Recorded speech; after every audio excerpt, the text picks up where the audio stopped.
So yesterday we discussed about population explosion. Now today's topic is family welfare programs. So before family welfare program, we will just go through the control measures or initiative we have to take in case of population explosion. So first of all, the government has started some public awareness programs, so we have to execute them also in order to control the population explosion. We will aware the public regarding the consequences of population explosion, and we will educate the public. We will implement the family planning programs started by the government. Then we will provide sex education to the public as well. Then birth rate must be kept within reasonable limits.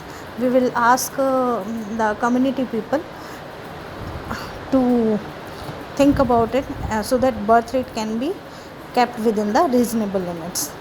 Then regarding family welfare programs, first of all, history of family planning in India. Population growth has been a cause of worry for the government of India since a very long time. Just after independence, the Family Planning Association of India (FPAI) was formed in 1949. So the country launched a nationwide family planning program in 1952. ये ऐसा पहली बार हुआ 1952 में कि किसी developing country में इस तरह का कोई प्रोग्राम चलाया जा रहा था. सो इनिशियली जो किस पे फोकस किया गया, बर्थ कंट्रोल प्रोग्राम्स पे फोकस किया गया. उसके बाद इसमें इंक्लूड किया गया मदर और चाइल्ड हेल्थ को, न्यूट्रिशन को और फैमिली वेलफेयर को. इन 1966 में क्या हुआ, 1966 में कि जो मिनिस्ट्री ऑफ हेल्थ था उसने एक सेपरेट डिपार्टमेंट बना दिया फैमिली प्लानिंग का. सो उसे बोला जाने लगा department of family planning. In 1977, government of India has developed a new population policy. और उस पॉलिसी के अकॉर्डिंग जो भी स्ट्रेटजीज़ थी उस पॉलिसी की, वो लोगों को वॉलेंट्रली एक्सेप्ट करनी थी. उसमें लोगों को कोई कंपल्शन नहीं था कि वो उन्हें एक्सेप्ट करनी पड़ेंगी. सो उस टाइम पे 1977 में एक और चीज़ हुई कि जो डिपार्टमेंट ऑफ फैमिली प्लानिंग था उसका नाम चेंज करके डिपार्टमेंट ऑफ फैमिली वेलफेयर रख दिया गया. फिर डिपार्टमेंट ऑफ फैमिली वेलफेयर का जो रिस्पॉन्सिबिलिटीज़ थी, जो एक्टिविटीज़ थी, उसमें फैमिली वेलफेयर रिलेटेड जो एक्टिविटीज़ थी उसमें क्या क्या चीज़ें इंक्लूडेड थी. Reproductive health, maternal health, paediatrics, information, education and communication, IEC. ठीक है, this is related to the broadcasting and all advertisements. ठीक है, इसमें सोशल मीडिया प्लेटफॉर्म आ गए, आपके न्यूज़पेपर आ गए, न्यूज़ चैनल्स आ गए, टीवी, रेडियो, किसी के भी थ्रू जो है एडवर्टीज़मेंट होना. Then cooperation with NGOs. बहुत सारे NGOs हैं ऐसे जो कि वुमेन और चाइल्ड वेलफेयर के लिए काम करते हैं, तो उनके साथ कोलैबोरेट करना. उसके बाद international AIDS group and rural health services पे ध्यान को भी इसमें इंक्लूड किया गया. इंटरनेशनल एड ग्रुप्स जैसे हमारा यूनिसेफ हो गया, यूनेस्को हो गया, बहुत सारी ऐसे जो इंटरनेशनल एड ग्रुप्स हैं जिनकी हेल्प से हम जो है फैमिली वेलफेयर पे ज़्यादा फोकस कर सकते हैं. उसके बाद है रूरल हेल्थ सर्विसेज, क्योंकि रूरल एरियाज़ ऐसे थे जहाँ पे इस फैमिली वेलफेयर सर्विसेज की ज़्यादा ज़रूरत थी, because they have lack of knowledge, their practices are very poor, their behaviour is very negative towards family planning norms and all. So now coming to reproductive child health. Now the family welfare services are modified as, अब जो है family welfare services को modify करके क्या बना दिया गया है, reproductive child health programme, RCH. इसमें दो प्रोग्राम्स हैं, RCH1, RCH2. RCH1, RCH2 को हम डिटेल में पढ़ेंगे सेकेंड ईयर में under your subject community health nursing. ठीक है, तो अभी हम पढ़ लेते हैं कि RCH सर्विसेज में, यानी कि रिप्रोडक्टिव चाइल्ड हेल्थ सर्विसेज में क्या क्या चीज़ें इंक्लूडेड होती हैं, क्या क्या एक्टिविटीज़ या क्या क्या कंपोनेंट्स इंक्लूडेड होते हैं. Maternal and child health services, इसमें family planning, adolescent health, identification of RTI यानी कि reproductive tract infections and their treatment, screening for malignant changes affecting the reproductive organ, reproductive organs का कोई ट्यूमर या cancer जैसे यानी कि उसमें कोई भी मैलिग्नेंट चेंजेस आते हैं, तो ये चीज़ें जो है हम RCH सर्विसेज के अंडर प्रोवाइड करते हैं इनसे रिलेटेड। उसके बाद है family welfare programme. Family planning और family welfare programme by the government of India is a centrally sponsored program for which 100% help is provided by the central government to all the states of the country। ठीक है, ये 100% centrally sponsored programme होता है, central government इसके provide करती है। ठीक है, उसके बाद है the main strategies for the successful implementation of the family welfare programme are, क्या क्या स्ट्रेटजीज़ थी। First of all, family welfare programme is integrated with other health services. जो फैमिली वेलफेयर प्रोग्राम है इसको दूसरी हेल्थ सर्विसेज के साथ integrate करके हमें प्रोवाइड करना है। तो इसको कैसे एग्जीक्यूट किया जा सकता था, जैसे सब सेंटर लेवल पे या फिर PHC लेवल पे या CHC लेवल पे। PHC means primary health centres, CHC means community health centres. तो वहाँ पे जो और सर्विसेज जो जनरल OPDs होती है उसके साथ साथ में फैमिली वेलफेयर सर्विसेज भी हम प्रोवाइड कर सकते थे। तो इस स्ट्रेटजीज़ के अंडर ये कहा गया कि ये करना है। उसके बाद है emphasis is in the rural areas. जो इस फैमिली वेलफेयर प्रोग्राम्स के अंडर जो स्ट्रेटजीज़ आई उसमें ये बोला गया कि ज़्यादा एम्फेसिस, ज़्यादा जो फोकस है वो किस पे होना चाहिए, रूरल एरियाज़ में होना चाहिए। 2 children family norm to be practised. लोगों को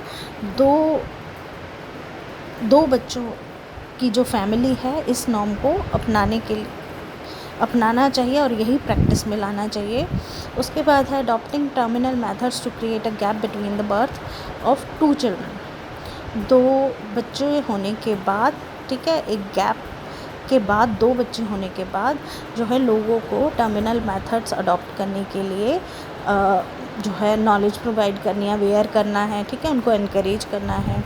तो लोग जो हैं ये टर्मिनल मेथड्स जैसे कि मेल्स में होती हैं हमारे वेसेक्टमी और फीमेल्स में होती है हमारी ट्यूबेक्टमी।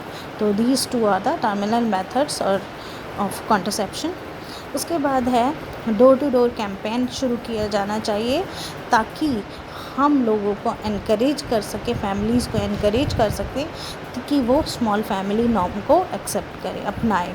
उसके बाद है encouraging education for both boys and girls. Boys और गर्ल्स दोनों के लिए जो है एजुकेशन दी जानी चाहिए। ठीक है, इस चीज़ को हमने पेरेंट्स को एनकरेज करना है इसके लिए कि ऐसा ना हो कि खाली बॉयज़ को जो है आप एजुकेशन प्रोवाइड करा रहे हैं और गर्ल्स बेचारी घर पे बैठी हैं और उनकी जल्दी शादी कर रहे हो आप और उनका पूरा रिप्रोडक्टिव जो हेल्थ है उसको ख़राब कर रहे हो। नहीं, ठीक है, उनको एजुकेशन बहुत ज़रूरी है। तो एलिमेंट्री और बेसिक एजुकेशन सबके लिए होनी चाहिए। उसके बाद है एनकरेजमेंट ऑफ ब्रेस्ट फीडिंग। हमने एक्सक्लूसिव ब्रेस्ट फीडिंग जो है वो एनकरेज करनी है। एक्सक्लूसिव ब्रेस्ट फीडिंग होती है 6 मंथ्स तक सिर्फ ब्रेस्ट फीड ही कराना होता है बेबी को एंड नथिंग एल्स। उसके बाद है proper marriageable age for main and for women. Main के लिए जो होती है वो 21 साल और विमेन के लिए 18 साल in India.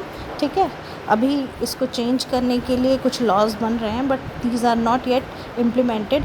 So this is the legal age in India to marry 21 years for men and 18 years for women. Then minimum need program launched to raise the standard of living of the people. Minimum need programme जो है वो launch किया गया ताकि लोगों का जो रहने सहने का जो ढंग है वो उसका स्टैंडर्ड रेज़ किया जा सके। मिनिमम नीड प्रोग्राम के अंडर किस पे फोकस किया गया था? फूड, वाटर, शेल्टर, हाउसिंग और इलेक्ट्रिसिटी। ठीक है, इन सब चीज़ों पर जो है फोकस किया गया। उसके बाद है monetary incentives given to poor people to adopt family planning measures. जो गरीब लोग थे वो अगर फैमिली प्लानिंग सर्विसेज को अडॉप्ट करते हैं तो उनको मॉनेटरी इंसेंटिव्स दी जानी चाहिए, कुछ पैसा जो है वो दिया जाना चाहिए, ताकि जो गरीब लोग हैं, क्योंकि उनको वैसे तो समझ में आएगा नहीं, उनको अगर तुम नॉलेज भी प्रोवाइड करोगे तो ज़्यादा जो है इंटरेस्ट नहीं लेंगे। तो अगर उनको मॉनेटरी इंसेंटिव्स आप दोगे तो वो उसके लिए फैमिली प्लानिंग मेजर्स को ज़रूर अडॉप्ट करेंगे। उसके बाद है creating wide spread awareness of family planning through television, radio, newspaper, puppet shows, नुक्कड़ नाटक, ठीक है, रोल प्लेज़, ये सारी चीज़ें हैं जिनके थ्रू हम जो है अवेयरनेस क्रिएट कर सकते हैं रिगार्डिंग फैमिली प्लानिंग। उसके बाद components of family welfare programme in India. क्या क्या कंपोनेंट्स हैं फैमिली वेलफेयर प्रोग्राम के इंडिया में? सबसे पहले मैटरनल और चाइल्ड हेल्थ केयर, ठीक है। उसके बाद है इम्यूनाइजेशन, इसमें दो जो है कैटेगरीज़ में फोकस किया गया है। एक तो प्रेग्नेंट वुमेन के लिए इम्यूनाइजेशन, दूसरा बच्चों के लिए इम्यूनाइजेशन। प्रेग्नेंट वुमेन के लिए टेटनस टॉक्साइड और बच्चों के लिए BCG, oral polio, DPT, measles, mumps, rubella etcetera etcetera, ठीक है। तो बहुत सारे जो है वैक्सीन्स हैं जिनसे जो है इम्यूनाइजेशन होता है बच्चों का। और प्रेग्नेंट वुमेन का टेटनस टॉक्साइड, जो कि फर्स्ट जो डोज होती है वो लगती है as soon as she came to know that she is pregnant, ठीक है। उसके बाद दूसरी डोज़ लगती है 1 महीने के बाद, बूस्टर डोज जिसे हम कहते हैं। उसके बाद है न्यूट्रिशनल सप्लीमेंट जैसे कि iron and folic acid tablets होती हैं प्रेग्नेंट वुमेन के लिए, और बच्चों के लिए विटामिन A सप्लीमेंट्स, ये दिया जाना चाहिए। उसके बाद है education and distribution of spacing contraceptives. जो स्पेसिंग कॉन्ट्रासेप्टिव्स हैं हमारे, उसके रिगार्डिंग लोगों को एजुकेट करना और उनको डिस्ट्रीब्यूट करना, जैसे कि condom, contraceptive pills, intrauterine contraceptive devices, इसमें आ गया हमारा का ये कॉपर टी और अदर केमिकल मेथड्स, ठीक है। बहुत सारे जो जेल्स हैं वो होती हैं। उसके बाद है motivating for voluntary surgical contraceptions, लोगों को मोटिवेट करना है वॉलेंट्री सर्जिकल कॉन्ट्रासेप्शन या टर्मिनल मेथड्स के लिए, ठीक है। इसमें tubectomy for female and vasectomy for male. Then health education on primary health care, medical termination of pregnancy, ठीक है। लोगों को प्राइमरी हेल्थ केयर के रिगार्डिंग एजुकेट करना है, हेल्थ एजुकेशन प्रोवाइड करनी है, और मेडिकल टर्मिनेशन ऑफ प्रेगनेंसी के रिगार्डिंग भी लोगों को अवेयर करना है, नॉलेज प्रोवाइड करनी है, एजुकेट करना है, ताकि जो है उनको बताना है किस किस केस में ये लीगलाइज्ड है और किस किस केस में ये इलीगल है, ठीक है। इसके कंसिक्वेंसेस क्या हैं, इसकी जो है पनिशमेंट क्या है, ये सब MTP के अंडर उन्हें बतानी है। उसके बाद है impact of family planning programme in India. Family planning programme का इंडिया में क्या इम्पैक्ट पड़ा? सबसे पहले लोग जो है कॉन्ट्रासेप्शन के जो मेथड्स होते हैं उनमें एक या एक से ज़्यादा मेथड्स के लिए अवेयर हुए। लोगों का जो है contraceptive use over the years increase हुआ, ठीक है। जब से ये फैमिली प्लानिंग प्रोग्राम स्टार्ट हुआ तब से लेके अब तक जितने भी साल थे, लोगों ने कॉन्ट्रासेप्टिव्स यूज़ करने ज़्यादा शुरू किए। उसके बाद है नॉलेज ऑफ फीमेल स्टरलाइजेशन यानी कि tubectomy, which is considered to the safest and most popular method of modern family planning. हम ट्यूबेक्टमी को फीमेल स्टरलाइजेशन और वेसेक्टमी को मेल स्टरलाइजेशन भी बोलते हैं, ठीक है। This is another name. So ये लोग कंसिडर करने लग गए as the safest and most popular method, ठीक है। उसके बाद है increase in the use of condoms, increase knowledge about contraceptive pills, लोगों की नॉलेज बढ़ने लग गई कॉन्ट्रासेप्टिव पिल्स के रिगार्डिंग। फर्टिलिटी रेट लो हुआ among educated women and among higher income groups, ठीक है। उसके बाद है family planning in India more success expected. The family planning programmes are successful to a great extent but India still has a long way to go. Family planning has always been the main emphasis in population policies adopted by the government of India. However, there is a need for more public awareness and public participation, ठीक है।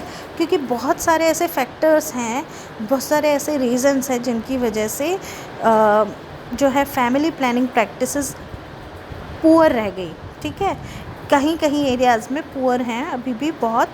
तो वो किस कारण से है?